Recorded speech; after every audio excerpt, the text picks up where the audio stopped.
दिल्लीचे मुख्यमंत्री अरविंद केजरीवाल यांनी हरियाणातील जिंद येथे एका जाहीर सभेला संबोधित केले। यावेळी मुख्यमंत्री अरविंद केजरीवाल यांनी विरोधी पक्षांवर जोरदार निशाणा साधला। या जाहीर सभेत केजरीवाल यांनी आपल्या 5 मागण्या पूर्ण झाल्यास राजकारणही सोडू असं सांगितलं। अरविंद केजरीवाल यांनी येथे थेट भाजपवर निशाणा साधला आणि आज भाजपला सर्वात मोठा धोका आम आदमी पक्षाकडून आणि माझ्याकडून असल्याचं त्यांनी सांगितलं। अरविंद केजरीवाल यांच्या 5 मागण्या। या जाहीर सभेत केजरीवाल यांनी आपल्या 5 मागण्यांची यादी जाहीर केली आणि त्या पूर्ण झाल्या तर राजकारण सोडू असं सांगितलं। केजरीवाल म्हणाले, मी इथे सत्तेसाठी आलेलो नाही, मी इथे पैसा कमवण्यासाठी किंवा मंत्री किंवा मुख्यमंत्री बनण्यासाठी आलेलो नाही। केजरीवाल म्हणाले, 140 कोटी जनतेच्या वतीनं माझी पहिली मागणी या देशाची शिक्षण व्यवस्था सुरळीत करण्याची आहे। सर्वांसाठी समान शिक्षणाची व्यवस्था करा।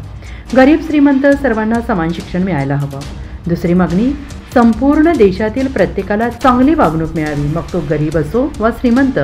देशभरातील रुग्णालय दुरुस्त करा। तिसरी मागणी सांगताना केजरीवाल म्हणाले, महागाई कमी करा। दिल्ली आणि पंजाबमध्ये महागाई कमी करून आम्ही हे दाखवून दिले आहे। देशात महागाईबाबत षडयंत्र सुरू आहे।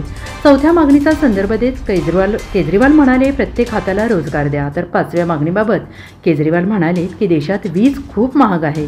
जर तुम्ही गरिबांना मोफत वीज दिली आणि संपूर्ण देशातील प्रत्येकाला 24 तास वीज दिली तर मी राजकारण सोडेन।